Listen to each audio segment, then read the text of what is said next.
దేవుని స్తుతిద్దామండి. 2వ వారంలో దేవుడు మనకు తీసుకొచ్చాడు. ప్రతి క్షణం ప్రతిరోజు దేవుడు మనల్ని ఆయన ఆరాధించి ఇంకొక భాగ్యాన్ని ఇచ్చాడు. మనం రావడం గొప్ప కాదు, దేవుడు మనకి దినం ఇవ్వడం గొప్ప. అంతే కదండి. హల్లెలూయా. పరలోకం చూచే ధన్యత బైబిల్ గ్రంథంలో ఎవరికి దొరికిందండి? ప్రకటన గ్రంథం రాసిన యోహానికి పరలోకం చూచే ధన్యత దొరికింది. ఒక మాట చెప్తాడు అక్కడ, జన సమూహం లాంటి ఒక గొప్ప శబ్దం విన్నాడట యోహాను భక్తుడు. బహుజన శబ్దం లాంటి ఒక శబ్దం విన్నాడట, మనుష్య కుమారుని యొక్క శబ్దం. అది విస్తారమైన జనాలు మాట్లాడితే ఎలా ఉంటుందో ఘోషలాగా స్వరం వినబడ్డదట యోహానికి. 19:1 ఉంటది. ప్రకటన గ్రంథం 19:1 ఉంటది. ఏమని ఉంటది అక్కడ?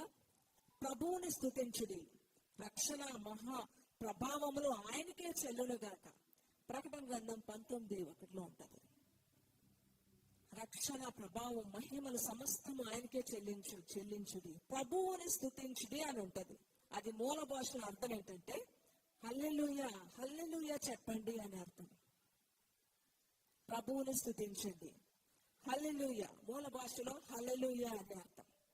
రెండవసారి మళ్ళీ దేవుని స్తుతించండి. అనేక సార్లు ఆ మాట రాయబడి ఉంటుంది, అనేక సార్లు. ఆ వెంటనే 24 మంది పెద్దలట వారి కిరీటాలు కింద పెట్టి సాష్టాంగపడి ఆయన్ని స్తుతించడం మొదలు పెట్టారట.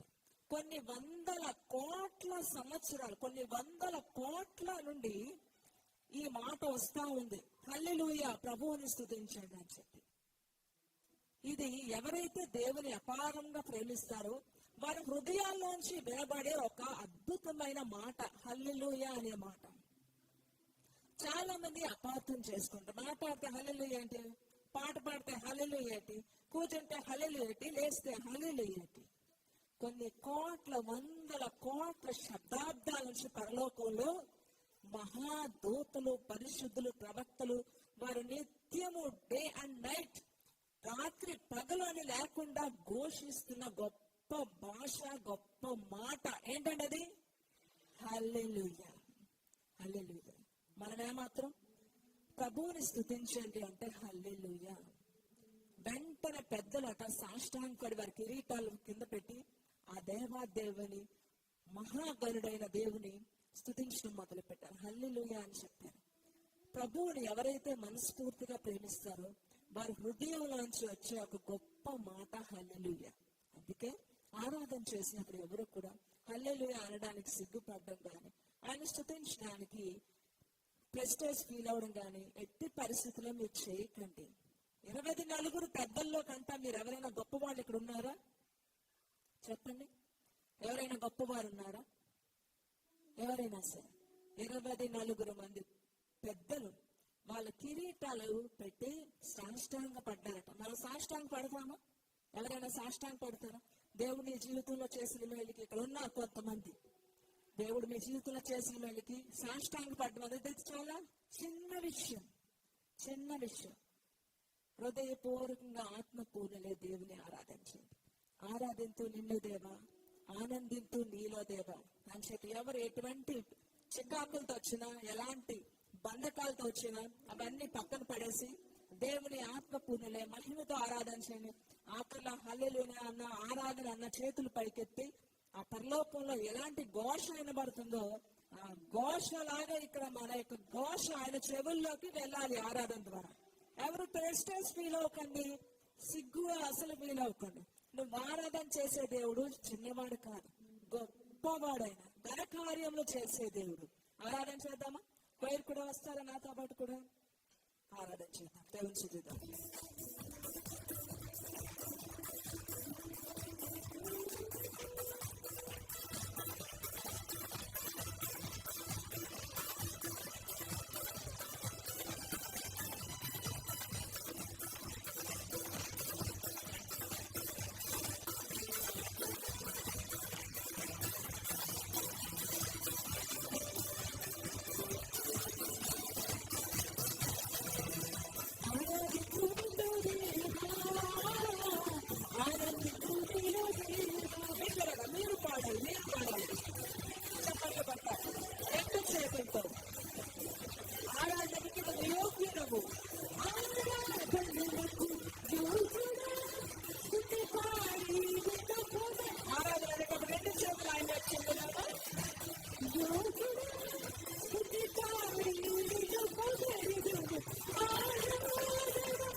చేతికి కాళ్ళకి ఉన్న బంధకాలు, మీకున్న సంఖ్యలు, మీకున్న అనారోగ్యాలు, మీకున్న విచారాలు పోవాలంటే ఒకే ఒక మార్గం, దేవుని స్తుతించాలి.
చేతుల కాళ్ళకి దండాలు వేసి జైల్లో పడేసి కొట్టారు బాగా. ఏం చేశారు వాళ్ళు? సింపుల్ గా ఏం చేశారు? జైల్లో కూర్చొని దేవుడు సుధించారు. సుధించాక మనం కూడా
మన దేవుడు ఆశ్చర్యకార్యాలు చేశాడు.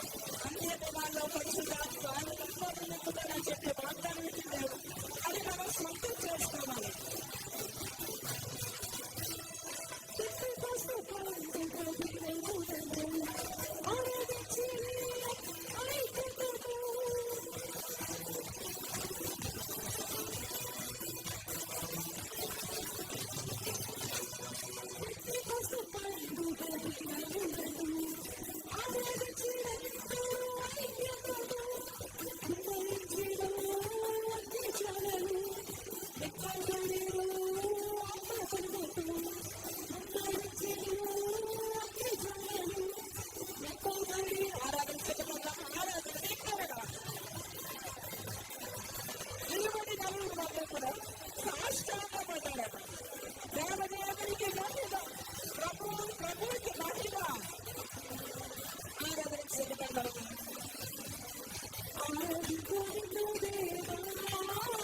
అంటే పైకి ఎక్కండి. ఒకే స్వరం.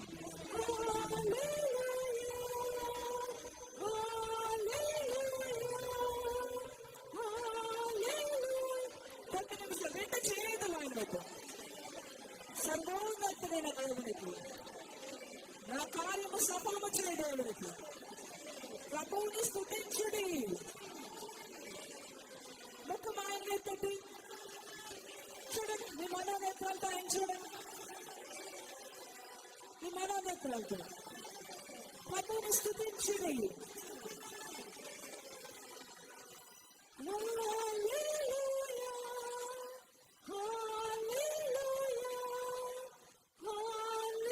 నవ్వన కదరా.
ప్రభు పేట వచ్చేవాడు స్థితిమందులు కాక జయమనందులు కాక కోరుకున్నాం. మరొకసారి గట్టిగా చదువుకుంటాను. సమస్త మహిమ ఘనత ప్రభావం ఆయనకి ఆయనకి ఆయనకి ఆయనకి వేగములో చేరను గాక. ఆమేన్ ఆమేన్ ఆమేన్. 24 మంది వారి కిరీటాలు పక్కన పెట్టి వారిని వారు తగ్గించుకొని సాష్టాంగపడి నమస్కరించి ఆయన్ని ఆరాధన చేశారు. మనమేమాత్రమండి? మనమెంత ఆఫ్టర్ మనం మొక్కల మీదకి వెళ్దామా? కనీసం కన్నీటితో ఆరాధన చేద్దామండి. కన్నీటితో ఆరాధన చేద్దామండి. ఆయన మన పట్ల చూపిస్తున్న ప్రేమ కనికరం. మనిషిని మట్టితో చేసి ఆయన మమతలు ఆయన ప్రేమ అనురాగాలు ఆ మట్టిలో పూడ్చి ఇచ్చి మహిమైశ్వర్యాన్ని నింపి మట్టిలో మహిమైశ్వర్యాన్ని పెట్టాడు. చూడండి, మన మట్టి కదా. నిన్న ఫ్రైడే కూడా అమ్మ వాక్యం చెప్పారు. మనిషి స్నానం చేస్తే ఏమొస్తుంది? మట్టి వస్తుంది. ఫ్రైడే వాక్యం అదే చెప్పారు. మనిషి మట్టి. ఇంకా కోత నుంచి వచ్చాడు, ఇంకా ఇక్కడ నుంచి వచ్చాడు. బైబిల్ ఎంత కరెక్ట్, బైబిల్లో ఉన్న ప్రతి మాట ఎంత కరెక్ట్. మట్టితో చేశారు అనడానికి మనం స్నానం చేసేటప్పుడు మన బాడీలోంచి మట్టి వస్తుంది. నెక్స్ట్ మనం చచ్చిపోయినప్పుడు మనల్ని పూడ్చినప్పుడు మనం ఎందులోకి వెళ్ళిపోతాం? ఎందులో కలిసిపోతాం? మట్టిలో కలిసిపోతాం. మన మీద మట్టి ఎందుకు వేస్తున్నారు? చచ్చిపోయినప్పుడు మట్టిలో మట్టి తీస్తారు కదా, మన్నైన వాడు మళ్ళీ మట్టిలోకి వెళ్ళిపోవాలి. మన మీద మట్టి వేస్తారు, మనం మళ్ళీ మట్టితో కలిసిపోతాం. ఒకటి ఎముకలు మాత్రమే మిగులుతాయి. ఎముకలు ఎందుకు మిగులుతున్నాయి? ఎవరికి మహిమ దేహాలు వస్తాయి కనుక ఈ ఎముకలతో మహిమ దేహంతో ఎముకలు మళ్ళీ దేవునికి రాజ్యాన్ని స్వతంత్రించుకుంటారు. ఎంత కరెక్ట్ కదా దేవుని వాక్యం. మట్టి నుంచి చేసేదంటారు. మళ్ళీ మన మట్టి వస్తుంది. మన బాడీ నుంచి మనం ఎన్ని సోపులు అండ్ ఎన్ని బ్రాండ్ సోప్లు వాడినా, ఎలాంటి లోషన్స్ బాడీ లోషన్స్ వాడినా, నువ్వు ఎంత సెలబ్రిటీ అయినా ప్రపంచాన్ని ఏదో చక్రవర్తివైనా నీ బాడీలోంచి మట్టే రావాలి. ప్రతి మనిషి సమానం. ఇలాంటి మట్టి మనిషిలో మహిమైశ్వర్యాన్ని దేవుడు పెట్టాడు. మట్టిలోంచి తీశాడు. ఎందుకు అంత ప్రేమ మన పట్ల? ఎందుకు అంత ప్రేమిస్తున్నాడు?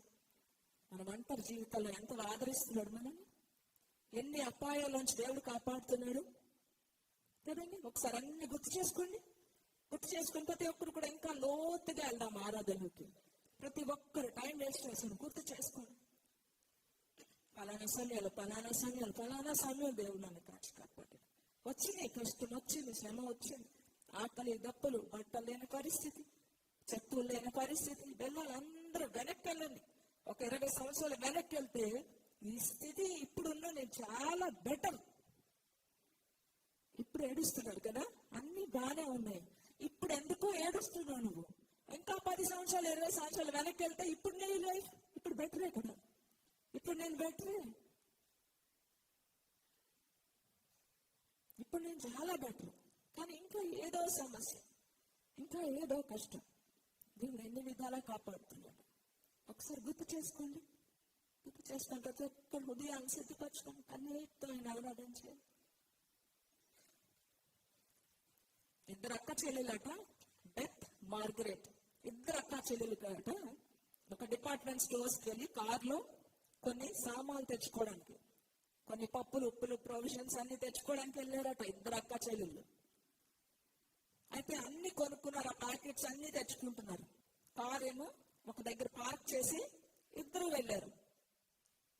వాళ్ళు వచ్చేటప్పటికి వాళ్ళు పార్క్ చేసే ఆ ప్లేస్ అంతా కూడా చీకటి పడిపోవడం వల్ల, లైట్ లేకపోవడం వల్ల చీకటిగా ఉంది.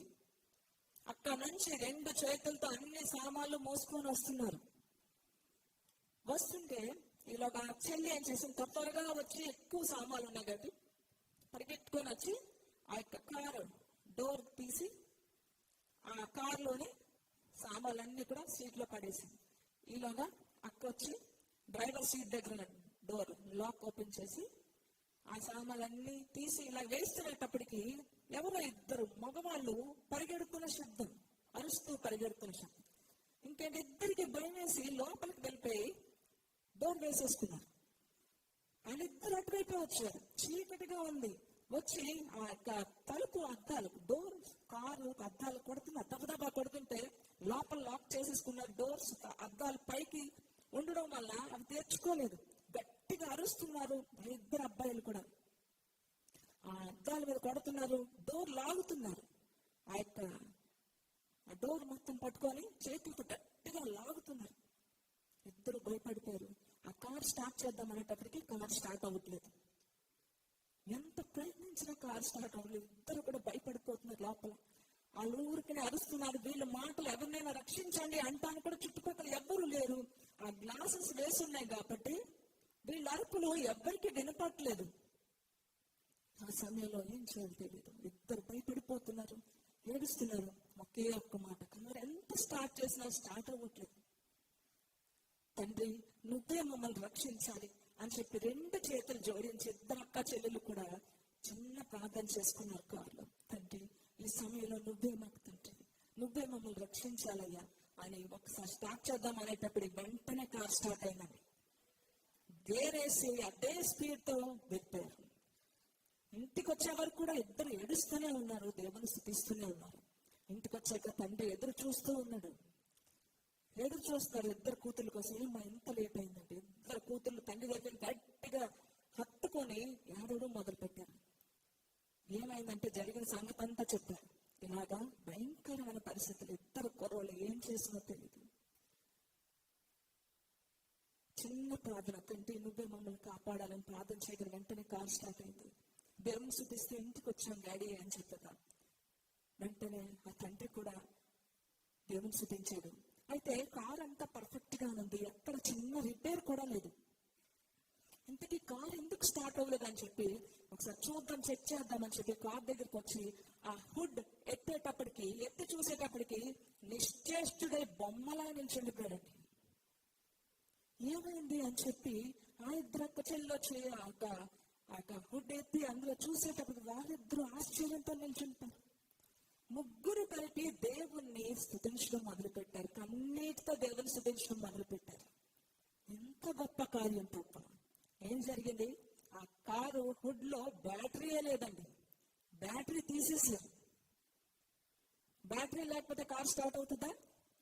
చెప్పండి. డ్రైవింగ్ చేసే వాళ్ళు, కార్లు ఉండే వాళ్ళకి అర్థమవుతుంది.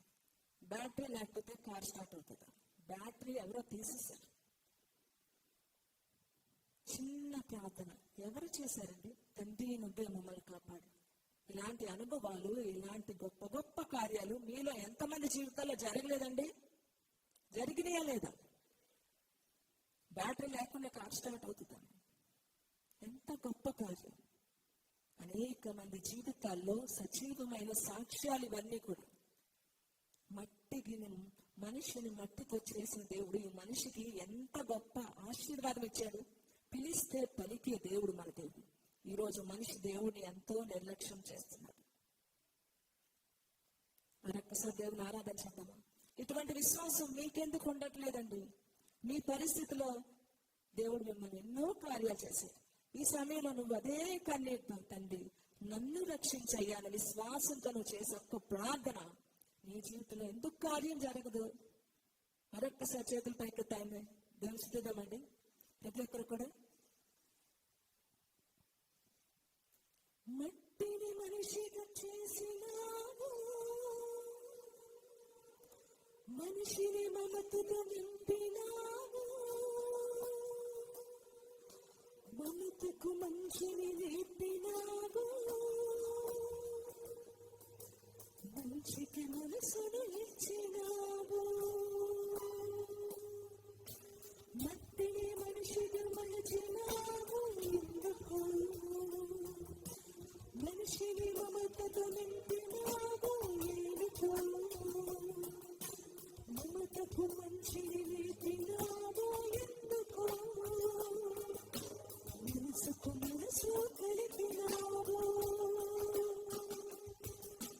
ముత్యాల బాటల్లో నడిచే నీ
దాసులైన ముళ్ళలు బురద జీవితం మంది. ఎంతగా దేవుడు మనల్ని కాచి కాపాడుతున్నాడు. అలాంటి ఇన్స్టెన్స్ ఎన్నో మీ జీవితాల్లో జరిగాయి, మా జీవితంలో జరిగాయి. అసాధ్యాన్ని సుసాధ్యంగా మార్చగల శక్తిమంతుడైన, లేని దాన్ని ఉన్నట్టుగా, ఉన్నది లేనట్టుగా చేయగల ఒకే ఒక్క దేవుడు ప్రభువైన యేసుక్రీస్తు మాత్రమే. మీ జీవితంలో కూడా ఇప్పుడు ఏమీ లేదు కదా, ఒకప్పుడు ఏమీ లేదు కదా, ఇప్పుడుందా? ఒకప్పుడు ఏమీ లేదు, ఇప్పుడు అన్నీ ఉన్నాయి. మార్చాడు కదా జీవితం, ఇంకా మారుస్తాడు. నమ్మిన వారందరూ కూడా గట్టిగా ఏం చేయాలి? చెప్పని కొట్టే ఉంచుతాం. సమస్త మహిమ ఘనత ప్రభావములు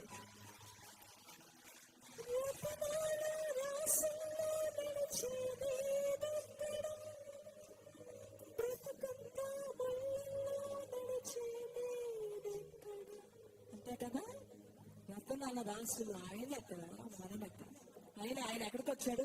మన దగ్గరికి వచ్చాడు. మనం మాత్రం మన స్టేటస్ కరెక్ట్ గానే గర్విస్తున్నామేమో. అయ్యా నువ్వెక్కడయ్యా, నేనెక్కడ? దేవుడు ఎంతమందిని దర్శించాడు. అందరికి మంచి సమయం ఎలిగెత్తి ప్రార్థన చేసి మిమ్మల్ని మీరు తగ్గించుకొని కన్నీటితో ఆయన శుద్ధించండి. ఎంతమందిని దేవుడు దర్శించాడు. చేతులు పైకెత్తి దేవుని శుద్ధిస్తూ ఆరాధన చేస్తాడు.